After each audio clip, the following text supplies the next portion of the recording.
विधानसभा मुंगावली क्षेत्र क्रमांक 34 से राव नरेंद्र सिंह यादव अमरौद सरपंच ने प्रबल दावेदार के रूप में उम्मीदवारी जताई। अशोकनगर विधानसभा मुंगावली क्षेत्र क्रमांक 34 प्रत्याशी के लिए राव नरेंद्र सिंह यादव ग्राम पंचायत अमरौद से सरपंच ने जताई प्रबल दावेदारी, जो 2015 से सरपंच हैं, जिनके द्वारा बताया गया ग्राम पंचायत अमरौद ग्रामवासी और क्षेत्र की जनता का अपार आशीर्वाद और स्नेह के साथ दिलों में अपनी जो स्वच्छ छवि बनाई है। 2017 में उपचुनाव के दौरान प्रदेश के मुखिया शिवराज सिंह चौहान, कैलाश विजयवर्गीय, अरविंद भदौरिया, प्रभात झा और डॉक्टर केपी यादव सांसद गुना के द्वारा 2023 में विधानसभा मुंगावली से प्रत्याशी बनाए जाने का वादा किया, जो आज राव नरेंद्र सिंह यादव को नज़रअंदाज कर रहे हैं। भाजपा के कार्यकर्ता के रूप में आज कार्य कर रहे हैं, लेकिन पीएचई मंत्री राव बृजेंद्र सिंह यादव के कारण राव नरेंद्र सिंह यादव को वर्चस्व नहीं मिल रहा है। पुराने कार्यकर्ताओं को नज़रअंदाज कर कांग्रेस से आए लोगों को ज़्यादा महत्व दिया जा रहा है। मीडिया से चर्चा के दौरान राव नरेंद्र सिंह यादव अमरौद ने क्या कहा, सुनिए उनकी ज़ुबानी। आज हम बात कर रहे हैं ग्राम पंचायत सरपंच अमरौद, सरपंच श्री नरेंद्र सिंह यादव जी से। सर नमस्कार। नमस्कार। आपका हमारे चैनल में स्वागत है। सर, आज विधानसभा चुनाव की तैयारियां चल रही हैं और ऐसे में आप अशोकनगर विधानसभा में आते हैं, मुंगावली विधानसभा में। तो यहाँ पे अभी जो स्थिति चल रही है, काफ़ी जगह देखा जा रहा है आप भाजपा के कार्यकर्ता हैं और यहाँ पे राज्य मंत्री आपके गांव से ही हैं, तो इनका काफ़ी जगह विरोध जताया जा रहा है कि इन्होंने अपना कोई कार्य सही नहीं किया है, ग्राम पंचायतों में कार्य नहीं हो पा रहे हैं, जबकि आपके क्षेत्र से ही मंत्री जी हैं। अमरौद के ही रहने वाले हैं, 40 साल से यहाँ से निकल गए हैं। और पार्टी में आवे के बाद गाँव के लिए 1 रुपया राशि आज तक, मतलब 6 साल हो गए विधानसभा के, 1 रुपया राशि खर्च, 1 रुपया नहीं दिया आज तक। अच्छा। गाँव के लाने, गाँव के विकास के लाने। आज भी स्कूल की जर्जर हालत है, उन्हें पैसा मांगे कि इनको अतिरिक्त कक्ष बन जाए और सीसी खड़ंजा हो जाए, लेकिन एक बोल गए थे 5 लाख रुपए की, आज तक 1 रुपये राशि नहीं दी। क्या है कि सरपंच झांको विरोध में, आपसी में विरोध है, इसलिए इस कारण से 1 रुपया, इस कारण आपकी पंचायत से कोई लेना देना नहीं है, कुछ लेना और देना। इसलिए आपके पंचायत का विकास कार्य भी रुका हुआ है। विकास कार्य मतलब राशि, पंचायत होते कहीं राशि आते 5 लाख रुपए आते पंचायत में, बाप पे खर्च हो जाते हैं। एक तो सरकारी आ रहे हैं, इनकी खर्च करो, मतलब लड्डू बांटो, 15 अगस्त एक चौकीदार है उसका 1 लाख रुपया, मतलब सचिव बचिव को सब खर्च मिला के 1 लाख हो ही जाता, 4 लाख का खर्च पंचायत चलाओगे। तो आज सर जैसे 1 साल हो गया आपका ये अभी पंचायत चुनाव को पूर्ण हुए, और ऐसे में क्या परेशानियां आ रही हैं आप लोगों को? परेशानी विधायकों से तो पंचायत का जो परेशानी नहीं, पंचायत स्वतंत्र प्रशासन द्वारा काम, मतलब काम कोई, अब सर काम तो कोई दे नहीं। 1 साल से कोई काम नहीं आ रहा है। मनरेखा से लेकर, मतलब मनरेखा के अब स्थिति खराब है, थोड़ी सी कुटी आई है, उनके लाने राशि डर रही है, इसलिए मनरेखा चला नहीं पा रहे, मजदूरी। तो आप पार्टी के कार्यकर्ता हैं और पार्टी के नाते आपने अपनी बात प्रशासन तक पहुंचाई है। पार्टी के नाते पर पार्टी को तो अपन कार्य पहल से करता है, समाज हित और पार्टी को काम तो अपन 85 से करोगे। नहीं तो शासन को आप कुछ संदेश देना चाहेंगे कि पंचायत जो आज पिछड़ी हुई हैं, अपने विकास कार्य नहीं कर पा रहे हैं, तो उनके लिए काम मिलना चाहिए कि नहीं मिलना चाहिए? पंचायत को राशि, मतलब जो रुके हैं, जो शुरू सड़कें रुकी है, खेत तालाब रुके हैं, मतलब जो कार्य रुके पंचायतों के, पंचायत जो 5 साल पहले चली, वो खोलना चाहिए, काम कर देना चाहिए पंचायत। और मनरेगा में जो राशि मिलती है मजदूरों को, वो बहुत कम है।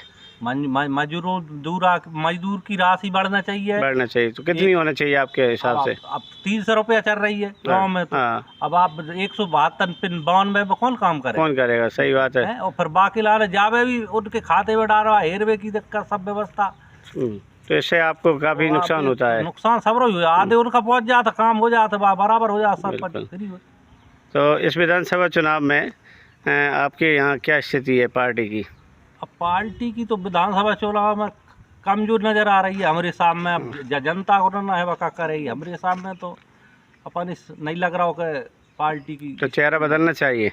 चेहरा बदल जाएगा फिर तो पार्टी बहुत वोटों जीतेगी। अच्छा, भाई जो कांग्रेस से आके और जा में बैठे हैं बिन कोई चेहरा बना रहा है, भेदभाव कर रहा है, जो काम करता है उनसे भेदभाव कर रहा है। अच्छा, जो पहल के पार्टी के मजबूत कार्यकर्ता है जिन्हें लड़ाई लड़ी उनसे भेदभाव है, उनको नज़रअंदाज किया जा रहा तो है। कोई सेंस ही नहीं है। अच्छा, तो इसका परिणाम भुगतना पड़ जाएगा। पार्टी उठाना पड़ेगा, जाको पड़ रहा हूँ तो पार्टी उठाई, उन्हें का दिक्कत, मैंने तो नोट कमा ला है, उन्हें का तकलीफ हो रही। मेरा मतलब प्रदेश अध्यक्ष से अनुरोध है, मेरे खुद पहचानते ही ना होंगे, जिनने वादा करिए वे तो उन्हें है मालूम।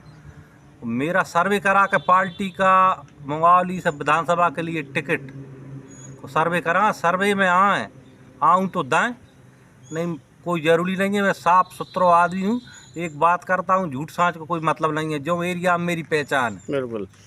मुंगावली विधानसभा में जनता भी आपकी बहुत मांग कर रही है कि एक नया चेहरा जो इस विधानसभा को आगे ले जा सकता है वो है नरेंद्र सिंह यादव।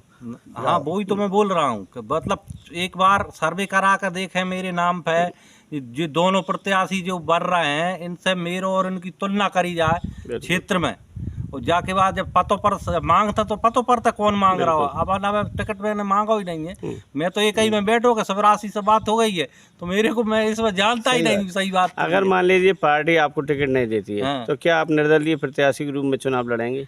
अब निर्दलीय प्रत्याशी के रूप में तो मैं चुनाव की मतलब पार्टी से बाहर हो तो नहीं हूँ, लेकिन चुनाव लड़वे में दो ही मतलब किसको काम करूँ मैं, वादा खिलाफों के संग काम तो सही है, वादा खिलाफी के संग काम थोड़ी कर पाएंगे अपन। बिल्कुल, ये तो ऐसी है कि अब चुनाव लड़ने की तो सही बस बात। तो काम है, चुनाव आगे बताया जाएगा, समय बताएगा जो तो समय के ऊपर है, समय का कर बात है या तो समय की बात तो है। अभी ये सब बातें अभी उन्होंने समय पर छोड़ दी हैं, लेकिन अपनी मन की बात उन्होंने कही है कि जो शिवराज सिंह चौहान ने वादा किया था 2023 में टिकट देने का, लेकिन आज उनको अनदेखा किया जा रहा है, तो इससे थोड़ा मन आघात है। और जनता की जो मांग है वो यही है कि यहाँ से केवल विधानसभा चुनाव को जिता सकती है तो अमरोहा से ही नया चेहरा नरेंद्र सिंह यादव के रूप में प्रबल दावेदार के रूप में माना जा रहा है, जो इस विधानसभा को भारी बहुमत से जीत दिलाएगा। सर 2021 में जब उपचुनाव हुआ था उस समय प्रदेश के मुखिया शिवराज सिंह चौहान ने आपसे क्या वादा किया था? शिवराज सिंह जी के पास रामपाल सिंह जी पूर्व मंत्री हते तब। अच्छा जी। और माननीय सांसद बन गए KP यादव। अच्छा। ये मेरे पास आए घर पर KP यादव सुबह 5 बजे, और इन्होंने मेरे से कहा कि तुम पार्टी में जाओ, नहीं मेरी स्थिति जब खराब है। 22 आप से चुनाव था तब। अच्छा। 2018 को बात। अच्छा। 2021 की बात नहीं है, जब 18 में 2000 में 7 में आओ, मैं जब कांग्रेस में था। अच्छा। एक 15 महीना है कांग्रेस में चलो गो, तो मैं राव साहब से मंडी के अशोकनगर मंडी के चुनाव से थोड़ी आपसी मतभेद हो गए, तो बाकी कारण से मैं कांग्रेस चला गया था सिंधिया के साथ। तो जाके बाद ये वो घर से ले गए, इन्हें वादा करो कि तुम आपकी मेरा साथ दे दो। मैं उसे बच्चे की कसम खाई थी KP यादव ने कि मैं कभी नहीं छोड़ूंगा। आप शिवराज सिंह का चलो, शिवराज सिंह के पास गया मैं, शिवराज सिंह के पास गए सुबह 7 बजे, इतने सकारू 6:30-7 बजे शिवराज सिंह के बंगला पर मिले हम। शिवराज सिंह के नाश्ता करो, नाश्ते के बाद चौहान साहब बे वहाँ बात भाई, मुख्यमंत्री जी ने कहा कि आपको 2023 का प्रत्याशी बनाएंगे, आप इसका साथ दो। मैंने मना कर दी। फिर जाके बाद तैयार होगा मैं, उनने जो बात करी तैयार होने के बाद मैं वहाँ से भोपाल से मुझको पिपराई लाए हेलीकॉप्टर पर बैठा कर।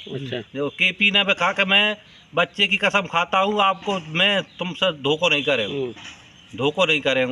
और जाके बाद KP यादव मतलब दो ही मतलब वेद खा तो मेरी मुलाकात हुई नहीं है ना, उनके पास गो। और KP यादव तो मतलब बात पे कायम नहीं है। सांसद होने के बाद ही मतलब झूठ, और सांसद के दोबारा सपने देख रहे हैं। अच्छा। झूठ को कोई ठिकाना ही नहीं जी। तो सांसद जी ने आपकी पंचायत के लिए कुछ दिया? सांसद ने 1 रुपया की राशि सांसद ने दी, 1 रुपया की राशि ना मंत्री ने दी, दोनों ने 1 रुपया राशि नहीं दी, मांगवे के बाद भी नहीं दी। बताइए। और जबकि शुरू सड़क जो डारी है मैंने 3 किलोमीटर जो 18 गोला इसमें वो सिंधिया जी से कह के ले पाई थी मैंने। अच्छा। जहाँ से रोक वॉल लगा रहे थे बिल्कुल। सिंधिया जी से कह के मैंने 2 किलोमीटर की सड़क स्वीकार की थी जो खानपुर में ग्राम पंचायत में खानपुर गाँव हाँ। आता है वहाँ को डरी है। ठीक।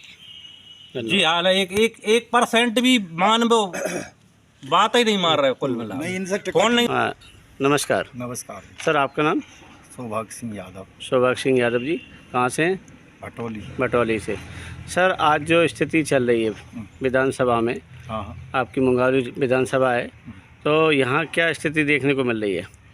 स्थिति पार्टी की तरफ से सब ठीक है, पर यहाँ पे विकास नहीं हुआ है, कुछ भी विकास नहीं हुआ है। तो अभी यहाँ वर्तमान में यहाँ से विधायक कौन है? राव ब्रजेंद्र सिंह है विधायक। तो आपके यहाँ कोई विकास कार्य नहीं कराए गए? कोई विकास नहीं है यहाँ पे, एक भी कहीं से कहीं तक नहीं है विकास। जबकि वो कहते हैं कि मैं 3 बार लगातार विधायक बना और आज राज्य मंत्री भी हूँ। तो यहाँ जनता ने चाहे थे केवल विकास की वजह से ही कि कुछ विकास करेंगे, अपने क्षेत्र का विधायक बनेगा। अब कोई विकास नहीं हुआ तो उसमें तो संदेह है। नाराजगी, PH मंत्री जी का इतना बड़ा पद होने के बाद में भी कोई विकास पद होने नहीं के है। बाद में भी कुछ भी नहीं किया। कुछ भी नहीं कहे तो कार्यकर्ताओं में नाराजगी है। कार्यकर्ता तो नाराज हैं। ठीक है। कुछ पुराने कार्यकर्ता हैं तो उनके लिए तो और ब्लैक लिस्ट में ही डाल रहे। अच्छा। जिसने भूख प्यास से पार्टी खड़ी करी है, बीजेपी है कोई इस क्षेत्र में नहीं जानते थे, जब हमने प्रयास किया ठीक। जी और पार्टी के लिए बढ़ाया, जब यहाँ पे कोई एजेंट नहीं मिलता था बीजेपी को, जब हमने लड़ाई लड़ी और हमने पार्टी ये खड़ी करी, विकास पे पहुँचाई। हुए तो अच्छा होगा, पार्टी बेहतर होगा, मजबूत हो रहेगा। जाएगी। हाँ, पार्टी मजबूत रहेगी, सरकार बीजेपी की बन सकती है, नए चेहरा केवल खड़े। यहाँ से पूर्व विधायक राव देशराज सिंह यादव जी। जो लगातार विधायक बने और उनके जाने के बाद यहाँ पे जो कार्य अधूरे पड़े हैं वो आज भी जस के तस पड़े हुए हैं, कोई कार्य हो नहीं पाए। कुछ कार्य हो नहीं पाए, कोई अपनी भूल गलती मान लो या सरकार की तरफ से मान लो, पर मेरी तो एक समझ में आ रही है कि पहले की अपेक्षा आज के जो नए विधायक बने हैं, जो कांग्रेस में से आए हैं, इन लोगों ने कुछ नहीं किया। पहले तो बहुत कुछ होता था।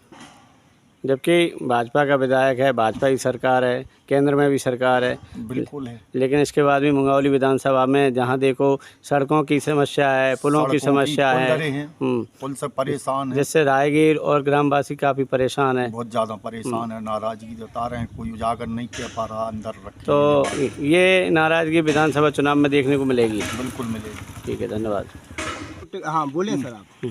सर्वे जैसे माननीय शिवराज सिंह चौहान जी ने ये कहा हमारे राव साहब नरेंद्र सिंह जी से कि हम टिकट देंगे 2023 में, तो देश अब क्या होगा, इसका कोई निराकार निकलेगा या नहीं होगा, इसमें निकाल क्या होगा। झूठे ही बातें हैं? कि झूठे वादे हैं जी। अब मुख्यमंत्री जी खुद झूठ बोलने लगे तो फिर कैसे फिर जनता का क्या होगा? चलेगी, कैसे काम चलेगा? इसलिए टिकट दें हमारे। जबकि ऐसे प्रत्याशी की वजह से, हाँ, ऐसे प्रत्याशी नरेंद्र सिंह जी की वजह से ही हाँ। मतलब इनको KP सिंह जी है, हाँ। मंत्री जी चुनाव जीतते आ रहे हैं। जिस नामों से पार्टी में जो झुक गए हैं वो पार्टी जीती है। जी। जहाँ नरेंद्र सिंह हमारे राव साहब झुक गए हैं, सरपंच जी वहाँ जीते हैं और इन्हें हेल्प करी है जी जान से। इनसे जो वादा करा था आज इनका जो समय आया है, हाँ, तो आज समय आया है, तो इनके लिए कोई सूचना भी नहीं है कि टिकट देंगे या नहीं देंगे, तो इनके लिए टिकट दें।